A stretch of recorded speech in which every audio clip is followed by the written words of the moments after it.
함께 보실 하나님 말씀은 신약성경 요한복음 1장 14절입니다. 여러분들 갖고 계시는 교재는 78페이지입니다. 벨직신앙고백서 19장 성육신의 모습, 결과에 대해서 살펴보는 날인데, 요절 말씀이라고 할 수 있는 요한복음 1장 14절 말씀 개역 한글판으로 같이 한번 읽어보도록 하겠습니다. 시작. 말씀이 육신이 되어 우리 가운데 거하심에 우리가 그 영광을 보니 아버지의 독생자의 영광이요 은혜와 진리가 충만하더라. 아멘. 계속해서 주일 오후 시간에는 교리 공부를 하고 있습니다. 벨직 신앙고백서를 통해서 우리가 믿는 신앙의 교리에 대해서 정리하고 있는데, 몇 번 강조해서 말씀드리지만 다시 한번 교리 공부의 필요성 또 유용성에 대해서 생각해 보도록 하겠습니다.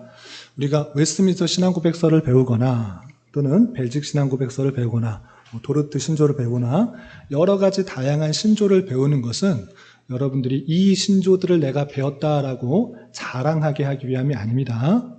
왜 교리를 배우는가라고 할 때 하나님께서 우리에게 필요한 말씀들을 다 성경을 통해 알려주셨을진데 그 성경을 저마다 제각기 잘못 이해하고 다르게 해석하고 잘못된 길로 가기 때문에 바르게 성경을 이해하고 정리하기 위해서 이 신앙의 선배들이 잘 정리한 정통 신앙고백서 그 교리의 내용들을 통해 성경을 잘 이해하기 위함입니다. 그래서 벨직 신앙고백서를 배우고 웨스트민스터 신앙고백서를 배우고 하이델베르그 교리 문답을 배우고 등등등 여러 가지 교리를 배웠을 때 난 이것도 알아, 이것도 알아. 여기선 무엇을 말하고 여기선 이것을 강조해.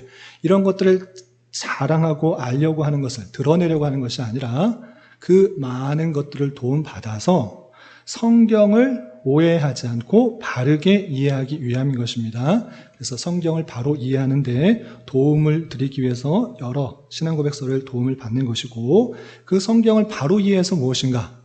성경은 이런 것도 있고 이런 것 있고 하나님이 이런 것뿐이고 우리는 어떠한 삶을 살아야 된다는 것을 아는 데 그치지 않고 실제 바른 삶을 살아내기 위한 그 성령 말씀에 따라 순종하고 따르게 하기 위한 그런 방편으로서 나아가야 되는 것입니다. 그래서 교리의 공부들이 자칫 교만의 모습으로 머리만 크고 아는 것만 커지는 잘못된 경우로 나갈 수 있기 때문에 상당히 주의해야 될 것으로 몇 번 강조드렸는데 다시 한번 말씀드립니다. 여러 가지 교리 공부를 해서 난 이것도 알고 저것도 알고 있다 자랑하는 것이 아니라 그것을 통해서 성경의 내용들을 바로 이해하시면 되겠습니다. 그리고 그 성경 바로 이해한 것을 실제 삶으로 살아내는 그런 삶을 살아가기 위해서 교리의 내용을 도움을 드리는 것입니다. 오늘은 벨직 신앙고백서 19장을 배울 텐데 기독론에 대해서 예수 그리스도께서 어떤 분이신지를 계속 살펴보게 될 것입니다. 우리 기독교라는 말은 그리스도교라는 말이고 예수님을 그리스도로 믿는 종교를 기독교라고 말하는 것입니다. 그렇기 때문에 이 예수님에 대해서 바로 아는 것이 매우 중요한 것입니다. 그러나 오늘날에 있어서 이 기독론에 대해서 강조하지 않고 그냥 예수님께서 십자가에 달려 돌아가심으로 우리 죄가 사해지고 우리가 구원받는다. 이 정도의 단순한 내용만 가르치게 되었을 경우에 다양한 기독교 역사 가운데 나타나고 있었던 예수님에 대한 오해, 잘못된 것을 우리가 잘 이해하지 못해서 자칫 오늘날 나타나는 수많은 기독교 이단, 사이비와 이단들을 분간하지 못하고 어떤 사람에게, 교주에게 신성을 부여하며 그가 마치 구세주인 양 나아가는 그런 기독교 이단들이 대단히 많이 나타나고 있음을 안타깝게 여기며 이 기독론 이것을 바르게 이해해야 될 것입니다. 그래서 역사 속에서 어떻게 기독론들이 논쟁이 되어 왔고 어떻게 정리된 것이 성경을 이해할 때 바르게 이해하는 것인지를 오늘 계속적으로 배우는 것입니다. 그래서 지난주에는 성육신에 대해서 그 정의에 대해서 살펴봤고 그 성육신의 결과로 남은 예수님께서 신성과 인성이 어떻게 있는지에 대해서 살펴보게 될 것이고, 또 다음 시간에는 그 신성과 인성이 있는 것으로 말미암아 어떤 유익들이 있는지 계속해서 살펴보게 되는 것입니다. 그런 흐름 가운데 있다는 것을, 또 그런 중요성 가운데 있다는 것을 알고 오늘 내용을 좀 집중했으면 좋겠습니다. 그리고 벨직 신앙 고백서의 그 흐름들을 처음부터 말고 기독론에 대해서, 기독론이 나오게 되는 흐름만 정리하겠습니다. 처음부터 하면 너무 길니까. 인간의 타락으로 말미암아 완전히 부패하고 완전히 타락하였는데, 어떤 사람도, 혈육적으로 태어난 어떤 인간도 의에 이를 수가 없는데, 그 타락한 모습 가운데 먼저 하나님의 인자와 자비가 나타나서 선택하심과 유기하심으로 드러나게 되었고, 이 선택하심들을 구원에 적용하게 하기 위하여서 참 사람이자 참 인간이신 그리스도를 보내시기로 약속하셨고, 실제로 그 하나님의 때에 여자의 몸을 통해서 나타나신 것이 예수 그리스도이다. 이 흐름 가운데 잘 살펴보시면 되겠습니다. 타락과 선택과 또 구원과 구원의 실행에 있어서 예수 그리스도에 대해서 설명하고 있다. 이 벨직 신앙 고백서는 그런 흐름 가운데 설명하고 있고, 그래서 그 예수 그리스도께서 신성과 인성을 갖고 성육신하신 것이 어떤 모습인가, 도대체 성육신이라는 말이 어떤 의미를 갖고 있는가를 오늘 시간에 배우게 될 것이고, 그것으로 인한 영향들, 유익들, 또 이로운 점들이 무엇인지 또 다음 시간에 계속해서 살펴보게 될 것입니다. 그러면 오늘 교재로 들어가서 본문 내용을 살펴보겠습니다.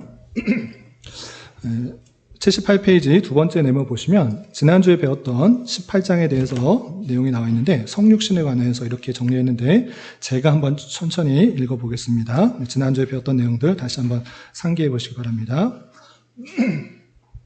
그런 고로 우리는 그에 의해서 정해진 바로 그때에, 즉 종의 형체를 가지고 사람의 모양으로 태어난 그의 독생하고 영원한 아들을 그가 세상에 보내셨을 때에 하나님께서 그의 거룩한 선지자들의 입을 통하여 조상들에게 하신 그 약속을 성취하셨다고 고백합니다.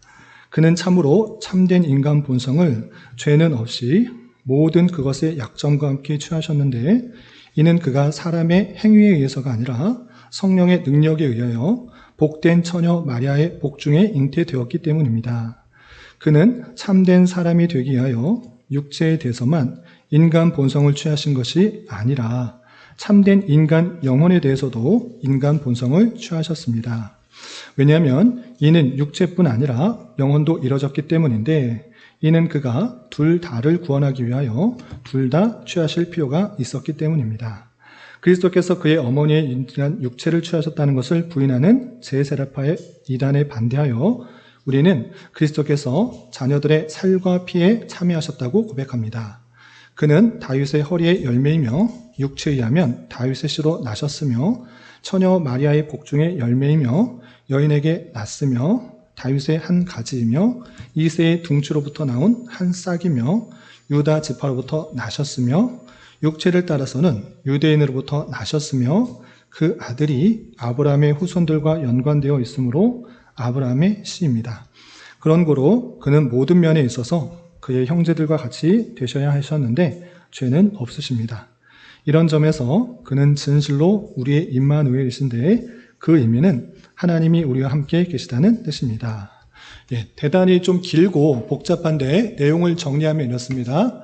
하나님께서 택하시기로 계획하신, 작정하신 그 사람을 구원하시기 위해서 약속하신 그 분이 예수 그리스도시다라는 그런 것입니다. 근데 예수 그리스도신데, 예수께서 성육신, 사람의 모습으로 나셨다. 이른바 성육신하신 것이다 라고 내용이 있는데, 이러한 근거에 의해서 예수님께서 사람의 육체로 또 오신 것이다 라고 표현되고 있는 것입니다. 그런데 그것을 부정하는 제사라파는 잘못된 것이다 라는 것입니다. 그러면 지난 시간 18장에서는 하나님의 아들께서 성육신하셨는데, 인간의 육체를 취하여서 오셨는데, 그러면 그 인간의 육체를 취하여서 오신 것이 어떤 모습이냐, 이것을 정리하는 것입니다. 이렇게 복잡하게 계속 설명하는 이유는 무엇이냐면, 다시 한번 말씀드리지만 성경에 다양하게 나와 있는 예수 그리스도에 대해서 다양한 오해들이 있기 때문에 이렇게 예수님을 이해하는 것이 성경을 바르게 이해하는 것이다 라고 설명하는 것입니다. 다른 이해들이 너무나 많이 있었기 때문에 그것을 정리하여서 성경에서 나오시는 예수님, 사람의 모습으로 오신 사람의 모습의 예수님에 대해서 이렇게 생각할 때 성경을 바르게 이해할 수 있다라고 설명하고 있는 것입니다. 그럼 78페이지 세 번째 네모인 제19장 6개의 점이 있는데요. 일단은 처음부터 끝까지 같이 한번 읽어보겠습니다. 그리스도의 한 위격 안에 두 본성에 관하여 처음부터 끝까지 함께 읽어보겠습니다. 시작. 우리는 성육신이란 이 개념에 의하여 하나님의 아들의 인격이 인간 본성과 나뉘어질 수 없도록 연합되고 결합되어 있어서 하나님의 아들이 있거나 두 인격이 있는 것이 아니라 하나의 인격 안에 두 본성이 있다는 것을 믿습니다. 각 본성은 그 자체의 독특한 특성을 유지하는데 그의 신적 본성은 날들의 시작의 생의 끝도 없이 하늘과 땅을 가득 채우며 창조되지 않은 채로 항상 남아있으며 그의 인간적 본성은 그의 특성을 잃지 않는데 날들의 시작을 가지며 창조된 채로 남아있습니다. 그것은 유한하며 참된 몸의 모든 특성을 유지합니다. 비록 그의 부활에 의하여 그가 그의 인간적 본성에 불멸성을 주었다 할지라도 그가 그것의 실제를 바꾸지 않았는데 이는 우리의 구원과 부활 역시 그의 몸의 실제에 의존하기 때문입니다. 하지만 이 두 본성들은 한 인격 안에 그토록 가깝게 엮여 있으므로 그것들은 그의 죽음에 의해서조차 분리되지 않았습니다. 그런 고로 그가 죽을 때 그가 그의 아버지의 손에 맡기신 것은 그의 몸으로부터 나뉘어진 참된 인간 영혼이었습니다. 그의 신성은 그가 무덤에 누워있을 때조차도 그의 인간적 본성과 연합한 채로 항상 남아있었습니다. 그리고 그 신적 본성은 비록 그것이 잠시 동안 그 자체를 그처럼 드러내지 않았을지라도 마치 그것이 그가 어린아이였을 때 그 안에 있었던 것처럼 그 안에 항상 머물러 있었습니다. 이러한 이유로 우리는 그가 참 하나님이시며 참 삼이라고 고백하는데 참 하나님이라 함은 그의 능력으로 죽음을 정복하시기 때문이며 참 사람이라 함은 그의 육체의 연약함을 통하여 우리를 위하여 죽으셨기 때문입니다. 한 위격 안에 두 본성에 대한 설명을 쭉 되어 있는데 이것을 새롭게 만들어서 여러분들을 복잡하고 어렵게 하려는 것이 아니라 다시 한번 말씀드리지만 성경에 나와 있는 예수님에 대해서 바르게 이해하기 위해서 그 본성, 신성과 인성에 대해서 어떻게 생각해야 되는지를 잘 정리해 놓은 것입니다. 좀 내용이 길어서 어려워 보이지만 한 문단씩 끊어서 볼 때 그렇게 어렵지 않음을 우리는 확인하게 될 것입니다. 한 문단씩 끊어서 보겠습니다. 79페이지 첫 번째 문단의 해설. 우리는 성육신이란 이 개념에 의하여 하나님의 아들의 인격이, 성자 하나님의 인격이 인간 본성과 나뉘어질 수 없도록 연합되고 결합되어 있어서 하나님의 두 아들이 있거나 두 인격이 있는 것이 아니라 하나의 인격 안에 두 본성이 있다는 것을 믿습니다. 이렇게 되어 있는데 처음 문장에서는 성육신에 대한 정의라고 할 수 있겠습니다. 성육신이란 무엇이냐? 성자 하나님 있는 것입니다. 예수님께서 인간의 몸으로 태어나기 전에 우리 삼위일체 하나님을 배웠던 것처럼 성부 하나님, 성자 하나님, 성령 하나님에 대해서 살펴봤습니다. 그 성자 하나님이 인간 본성에 연합된 것, 그것을 성육신이라 말한다 하는 것입니다. 다시 한번 성자 하나님이 인간의 본성에 결합되었는데 이게 나뉘어질 수도 있는가? 어느 때는 나뉘어지고 어느 때는 붙었고 예수님께서 돌아가실 때는 좀 떨어져 있다가 또다시 부활하실 때 붙는 것인가? 그런 것이 아니라 이 성육신이라는 것은 오실 때 완전히 붙어서 하나의 인격이 된 것이고 이것을 나뉘거나 분리할 수가 있다 없다? 없다. 이것이 중요합니다. 이것이 성육신의 정의입니다.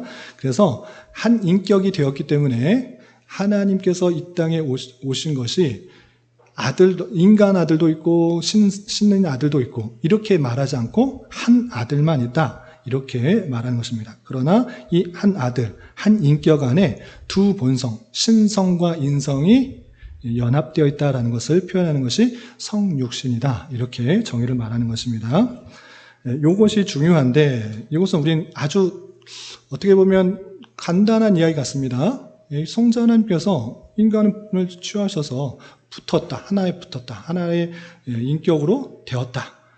이것이 성육신이다 라고 말할 때 그냥 자연스럽게 이해될 수도 있지만 이 문장이 나오기에는 기독교 역사상 아주 많은 논쟁이 있었다는 것을 확인하게 되는 것입니다. 그것을 간단하게 말씀드리면 초대교회 당시에 특별히 아리우스라는 사람이 이 성자 하나님에 대해서 또 예수님에 대해서 그 신성을 아주 약화시키는 그런 견해를 가지고 있었습니다. 그건 무엇이냐? 갈라디아서 좀 잘 봐라. 예수님께서는 모든 것보다 창조되시기 전에 먼저 계셨다. 그러니 예수님은 하나님이 아니라 가장 먼저 창조된 자다. 이렇게 말하는 그런 사람이 있었습니다. 하나님과 같은 분이 아니고 하나님으로부터 만들어진 가장 뛰어난 사람이다. 이렇게 말한 사람이 아리우스였습니다. 그런데 이런 이런 사상들이 계속 퍼지자 이른바 오전에도 말씀드렸다시피 공의회 같은 것이 공의의 성격으로 에큐메니칼 회의가 열린 것입니다. AD 325년에 니케와 제1차 회의 때 이 아리우스가 말하는 이 성자 하나님의 본질이 뭐냐라는 그 견해에 대해서 성경을 가지고 있는 그 사람들이 논쟁을 했던 것입니다. 그런데 이 아리우스는 성경을 잘못 이해한 것이다. 하나님의 최초 창조자가 성자가 아니라 예수님은 성자 하나님은 그 본질이 성부 하나님과 같다. 동일 본질이다라는 내용들을 정리했던 것입니다. 그래서 성경을 봤을 때 성부 하나님이 제일 높고 그리고 제일 먼저 창조된 것이 성자 이런 식으로 말하면 안 된다. 성부 하나님과 성자 하나님은 동일 본질이다. 우리 삼위일체 때 배웠던 것입니다. 그래서 동일 본질이라는 아타나시우스의 견해가 채택된 것입니다. 이런 논쟁만 있었는가? 그렇지 않은 것입니다. 어떤 논쟁이 또 있냐면 또 아폴로나리우스라는 사람이 예수님이 성육신 하셨을 때 그 육신을 취한 것이지 인간의 영혼까지 취한 것이 아니다 이렇게 말합니다. 그럼 어떻게 되느냐? 예수님 완벽한 인성을 취한 것이 아니라 영혼을 취하고 그러니까 몸은 사람이고 그 인간의 영혼이 성자 하나님의 그 신성이 들어간 것이다 이렇게 말했습니다. 그럴싸하지 않습니까? 사람은 영과 육이 있는데 육은 사람이고 영은 사람의 영이 아니라 신성, 그 성자 하나님 창조부터 계셨던 영원 전부터 계셨던 그 성자 하나님이 들어간 것이다 이렇게 말한 것입니다. 대단히 그럴싸 보이지만 이것도 정죄된 것입니다. 왜냐하면 그것은 참된 사람, 참 사람이 되지 않고 희한한 사람이 되기 때문에 그런 것입니다. 그래서 이 아폴로나리우스의 그 견해는 정죄되었던 것입니다. 이거 언제 있었는가? 381년 콘스탄티노플 제1차 회의에서 이렇게 아폴로나리우스의 그 견해를 정죄하게 되었고 그리스도는 신성과 인성에 있어서 양성이 완전히 계시는 분이시다. 아까 표현한 것처럼 예수님 그 인성에 육체만 있는 것이 아니라 그 영혼도 완전한 인간, 완전한 성의 인간, 참 인간의 모습을 취한 것이다. 그리고 신성도 있는, 같이 있는 분이시다. 섞여 있는 것이 아니라 반쯤 섞여서 새로운 모습의 예수님이 아니라 참 하나님도 계시고 참 사람도 계시는데 이것이 완전히 하나가 되어서 한 인격을 부르는 것이 성육신이다 라고 했던 것입니다. 또 어떤 견해가 있었는가? 그 사이사이에 많이 있는데 아주 핵심적인 내용들만 지금 하고 있는 것입니다. 유티케스는 단성론에 대해서 주장을 했는데 어떻게 말하냐? 그래, 신성과 인성이 완전히 있다.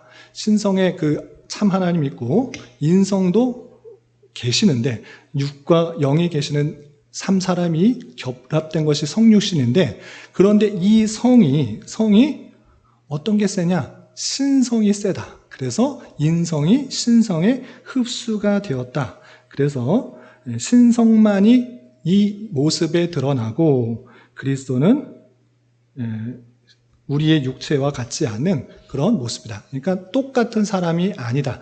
완전 인성이 있었지만 이제 흡수가 돼서 신과 같은 모습에 예수님께서 돌아다니신 것이다. 이렇게 말하는 사람이 있었습니다. 이것이 단성론, 양성이 아니라 흡수되었다라는 단성론이고, 이것을 주장했던 사람은 유티케스인 것입니다. 이것도 마찬가지로 제4차 에큐메니칼 회의인 칼케톤 회의에서 AD 451년에 정죄되었던 것입니다. 그래서 칼케톤 회의에서, 칼케톤 공의에서 결정된 것이 무엇이냐? 성경을 잘 읽어보면 그렇게 흡수된 것이 아니라, 예수님께서 이 땅에 이쪽 저쪽 다니신 그것은 신성의 모습이 드러난 것이 아니라 인성의 모습들이 분명히 드러난 것이다 라고 정의하면서 어떤 정의를 했냐면, 아주 유명한 정의입니다. 이 내용들 잘 들어보시기 바랍니다. 예수 그리스도는 신성과 인성에 있어서 완전하여 참 하나님이시고 참 인간이시다. 신성은 성부와 같고 인성은 우리와 같으시나 죄가 없으시다. 그리스도는 1인 2성이며 두 개의 성을 가지고 있으나 서로 혼동되지 아니하고 서로 변하지도 않으며 서로 분열되지도 않고 서로 분리되지도 않는다. 이 내용이 칼케톤 신조로 해서 예수님의 신성과 인성에 대한 아주 확고한 그 고백이 정해진 것입니다. 그래서 칼케톤 신조로 말미암아 그 전에 있었던 수많은 그리스도에 대한 논쟁, 예수님에 대한 논쟁이 완전히 정리되어서 이것 외에 다른 것을 말하면 이단이 되는 것입니다. 그러므로 오늘날에 이단조차도 끼지 못하는 수많은 사이비들이 자신의 신성을 부여하면서 말하는 그것은 잘못된 것이고, 오직 예수 그리스도에게만 신성과 인성이 한 인격 안에 결합되어서 참 하나님과 참 사람으로 계시는 것이고, 서로 나뉘지도 분리되지도 혼합되지도 혼동되지 않는 참 사람의 모습도 있고 하나님의 모습도, 참신의 모습도 같이 있는 것이 성육신이다. 이렇게 정의가 되는 것입니다. 정리가 되시죠? 간단한 그 문장이지만 실제 역사 속에서 수많은 논의와 공의와 결정들이 있어서 나뉘어지도 않고 혼동되지도 않고 분리되지도 않고 또 변하지도 않는 그 신성과 인성, 참 하나님이자 참 사람에 대해서 설명하고 있는 것입니다. 80페이지 두 번째 문단 해설을 읽어보겠습니다. 각 본성은, 신성과 또 인성은 그 자체의 독특한 특성을 유지한다. 섞여서 또 다른 어떤 새로운 형태의 모습이 있는 것이 아니라 그 자체의 독특성을 유지한다는 것입니다. 그래서 그 신적 본성은, 그 신성은 날들의 시작도 생의 끝도 없이 하늘과 땅을 가득 채우며 창조되지 않은 채로 항상 남아있다. 신성에 대한 설명입니다. 신성은 하나님과 같기 때문에 시작도 끝도 없이 또 하늘과 땅을 가득 채우는 그 신성이 있고, 창조된 거 아니다. 항상 그대로 처음부터 계셨다라는 것을 밝히고 있고, 두 번째, 그 인간적 본성, 인성의 특징이 어떤 것이냐? 그의 특성을 잃지 않는데 날들의 시작을 가지며, 마리아로부터 태어난 날, 그 날을 가지는 것입니다. 이것은 신성의 모습이 아니라 인성의 모습이다. 그리고 창조된 채로 남아있다. 창조된 태어난 그대로 계속적으로 남아있다는 것입니다. 이 인성이 예수님께서 부활하신 다음엔 없어졌는가? 예수님께서 살아 계신 동안만 계시는 것인가? 그렇지 않다는 것입니다. 계속적으로 남아있는 것이고, 또 그것은 유한하며 참된 몸의 모든 특성을 유지합니다. 그래서 인간의 몸은 태어났을 때 유한한 제한적인 것들이 많이 있고, 또 실제적인 몸의 특성들을 유지하는 실제 사람의 모습이다. 이것은 실제 사람과 같은 똑같은 특성을 가진 모습이다라는 것입니다. 그런 관련 구절들이 많이 있는데, 히브리서 7장 3절에서는 멜기세덱을 예를 들면서 그 기원이 처음부터 있다라는 것을 설명하고 있습니다. 히브리서 7장 3절 같이 한번 읽어보겠습니다. 시작. 아비도 없고 어미도 없고 족보도 없고 시작한 날도 없고 생명의 끝도 없어 하나님의 아들과 방불하여 항상 제사장으로 있느니라. 멜기세덱에서 설명을 하면서 그런 멜기세덱의 반차를 따라서 주님께서 오셨다. 그 예수님은 그런 신성이 있으시다라는 것들을 표현하고 있고, 마태복음 28장 20절에서도 내가 세상 끝날까지 너와 항상 함께 있으리라 라고 하면서 그가 항상 그 제자들과 함께 있는 그 신성을 가지고 있다는 것들을 보여주고 있습니다. 그리고 인성적인 특징은 많이 있겠지만 하나님은 한 분이시오, 또 하나님과 사람 사이의 중보도 한 분이시니 곧 사람이신 그리스도 예수라 라고 하면서 중보자가 사람이다, 그리스도 예수다라고 할 때 이 사람이라는 표현들을 하고 있다는 것을 보게 됩니다. 다른 여러 가지 특징들이 있어서 주님께서 여러 가지 줄이시고 또 피곤하시고 여러 가지 행하는 그 모습들 가운데 또 다른 어떤 모습의 새로운 특성의 그런 존재가 아니라 참 하나님의 특성과 참 사람의 특성이 연합되어서 나뉘지 않는 그 특성의 모습들이 성경에 나타나는 것이다 라고 이해해야지 올바르게 이해하는 것이다 라는 것입니다. 그리고 두 번째 해설 80페이지 가운데 부분입니다. 제가 읽겠습니다. 비록 그의 부활에 의하여 그가 인간적 본성의 불멸성을 주었다 할지라도 예수님께서 십자가에 달려 돌아가시고 장사한 지 사흘 만에 부활하셨을 때 그 부활하신 몸에 대한 설명인 것입니다. 그 부활하신 그 몸은 어떤 몸인가? 썩지 않는 부활체인 것입니다. 그것이 고린도전서에 잘 설명되고 있는데 이렇게 부활체가 되어서 인간적 육체가 썩지 않고 불멸하게 되는 그런 모습들이 있을지라도 그가 그것의 실제를 바꾸지 않았다. 그게 인간의 인성이 바뀐 것이 아니다. 신적으로 신성으로 변한 거 아닙니까? 예수님께서 부활하신 다음에 신성으로 완전히 변하시고 인성은 없어진 것 아닙니까? 그런 거 아니다라는 것입니다. 왜 그렇게 말하냐면, 왜냐하면 그것이 우리의 구원과 부활 역시 그의 몸의 실제에 의존하기 때문입니다. 그러니까 우리는 인성이 있는 것이지 우리가 죽었다가 다시 살아면 신성이 생기는 것 아닙니다. 그렇기 때문에 예수님께서도 돌아가셨다가 다시 살아나셔서 부활체가 되셔서 썩지 않을 모습으로 또 어떤 그 막혀 있는 담들이 뚫려져 있는 그런 모습들 등등의 그런 모습들이 있을 때 그 모습은 신성으로 바뀐 건 아닙니까? 인성은 없어진 건 아닙니까? 육체는 없어진 건 아닙니까? 라고 말하지 않고 그것조차 인간적 본성이 유지되고 있는 것이다 라고 말하는데 왜 그런가? 우리 또한 그렇게 죽었다가 다시 주님께서 재림하시면 부활체의 모습으로 그렇게 똑같이 될 것이기 때문에 우리도 그렇게 되는 것을 보여주시지 우리도 그때가 되면 신성을 가진다 이렇게 표현하지 않기 때문에 부활체의 몸이 어떻게 되는 것을 보였을 뿐이지 예수님의 그 본성이 바뀐다라고 말하지 않는다라는 것입니다. 그래서 예수님께서 부활하실 때는 인성이 다 없어졌구나 이렇게 말하지 않고 인성이 계시다라는 것을 보여주시기 위해서 부활하셨다라는 것을 보여주시기 위해서 40일 동안 제자들에게 또 많은 사람들에게 확실히 보여주시고 부활체의 그 모습으로 승천한 하늘로 올리우시게 된 것이고 또 그 모습 그대로 내려오실 것을 말하고 있는 것입니다. 이렇게 예수님은 부활하셨을지라도 그 신성과 인성이 변화되는 것이 아니다. 연합되었을 때 계속 끝까지 간다. 이것을 설명하고 있는 것입니다. 성경 구절은 넘어가겠습니다. 81페이지 이해하시리라고 생각하고 81페이지 중간 정도 보시면 다음 단락 해설이 있는데 제가 읽어보겠습니다. 하지만 이 두 본성들은 한 인격 안에 그토록 가깝게 연합되어 있으므로 그것들은 그의 죽음에 의해서조차 분리되지 않았습니다. 제가 했던 말이고요. 분리되는 것 아니고 죽을지라도 분리되는 것 아닌데 어떤 것만 분리되는가?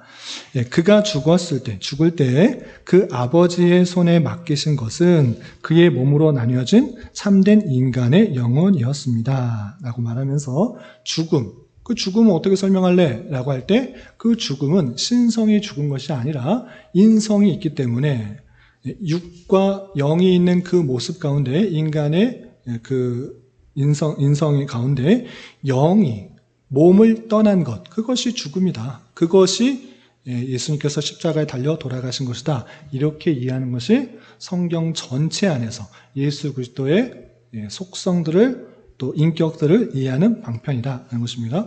예수님께서 돌아가셨을 때 어떻게 된 것이냐? 신성이 돌아가신 것인가? 신성이 어떻게 죽어? 예수님은 하나님과 동일 본질이신데 어떻게 죽을 수 있는가? 죽는다는 말이 무엇인가? 주님께서 돌아가셨다라고 다 하신 말씀은 무엇인가? 성경에서 죽었다라는 표현이 무슨 뜻인가라고 할 때 이런 방식으로 이해해야지 성경 전체를 오류 없이 바르게 이해하는 것이다 라는 것인데, 다시 한번 말씀드리지만 예수님께서 십자가에 달려 돌아가셨을 때 그 인성 가운데 육신과 영혼이 분리된 그 사건을 말하는 것이고, 다시 부활하셨을 때는 다시 인성이 함께 된 그 모습된 참된 인간 영혼으로 다시 돌아오게 되는 것을 생각해야 된다는 것입니다. 마지막 단락입니다. 81페이지. 그의 신성은 그가 무덤에 누웠을지라도 영혼은 이제 떠나가고 육체만 남아있는 그 모습 속에서도 신성이 없어졌는가? 신성이 떠나갔는가? 그렇지 않고 무덤에 누워있을 때조차도 그의 인간적 본성과 연합한 채로 항상 남아 있었다.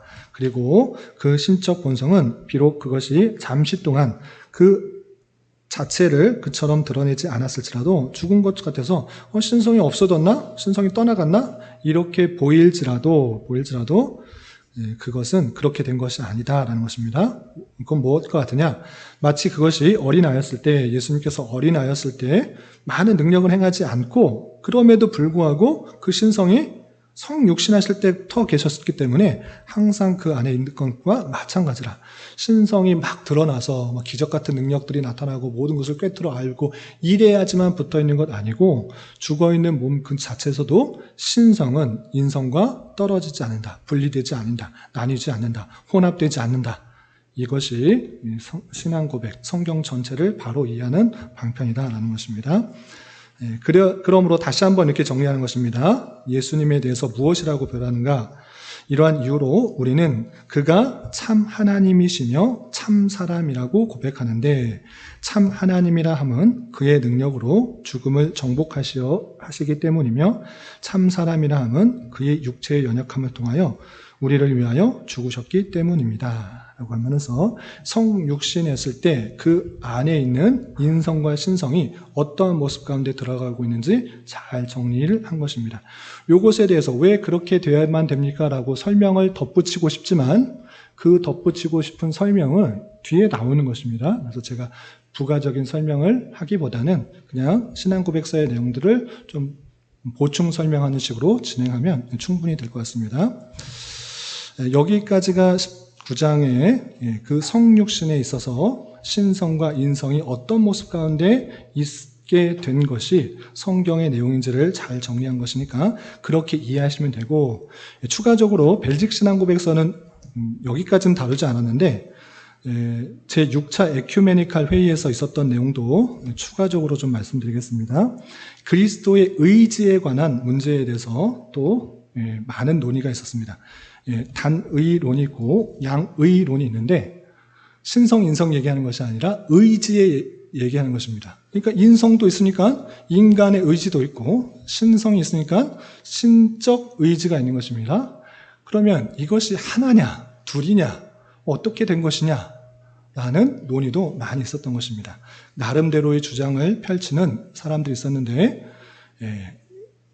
예수님, 참 하나님이자 참 사람이신 예수 그리스도께서는 두 의지를 가지고 있다. 그래서 양의론이 채택된 것입니다. 그러니까 의지조차도 먹고 싶고 또 줄이시고 피곤하셔서 주무시고 하는 그런 인간성 본성뿐만 아니라 의지조차 이 고난, 이 잔을 하실 수 있으시면 주께서 원하시면 피하게 해 주십시오라고 하는 그 의지가 예수 그리스도께 있다. 인간의 의지도 분명히 드러난다. 그리고 신적 의지, 하나님께서 내게 주신 양들을 내가 다 구원케 한 사람도 잃지 않고 다 구원케 하겠다라는 그런 의지가 다 들어있다. 그래서 양의론이 채택이 되고 단의론, 그리스도의 인성에 대한 의지는 없다, 흡수됐다, 이렇게 표현하는 것은 정죄되었다라는 것을 참고적으로 알아주시기 바랍니다. 그래서 680년에 제6차 에큐메니칼에서 예수님의 의지는 양의, 두 가지 뜻이 있는데 양의론이 채택이 됐는데, 그럼에도 불구하고 신적 의지와 인간적 의지가 있어서 대부분이 신적 의지에 따른다. 인간적 의지가 신적 의지에 따르지만 인간적 의지가 없지 않다. 드러나지 않는 것이 아니다. 라는 것이 채택된 것입니다. 대부분은 예수 그리스도께서 행하신 모든 것들이 신적 의지대로 많은 것을 행했지만, 그럼에도 불구하고 인간적 의지가 전혀 없었는가? 인간의 본성에 따라 의지조차도 있었다라는 것이 성경 내용이다. 그것을 받아들인 것이 옳다. 이렇게 정해진 것입니다. 여기까지 성육신에 관한 부분에 있어서 두 본성이 어떻게 있는 것인가에 대한 정리된 내용인데, 혹시 궁금하신 것 있으면 질문하시고, 없으시면 마치겠습니다. 네. 네. 네.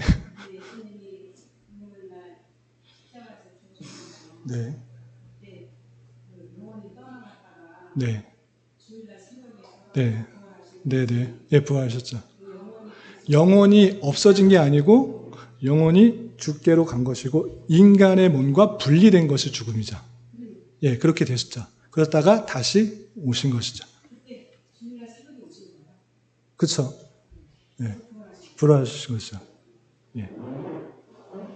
그래서 변화되었다 또는 인성이 없어졌다 이렇게 말하지 않고 그 인성, 참 사람의 모습들이 끝까지 같이 간다. 이것을 오늘 배운 것입니다. 그 내용이 중요합니다.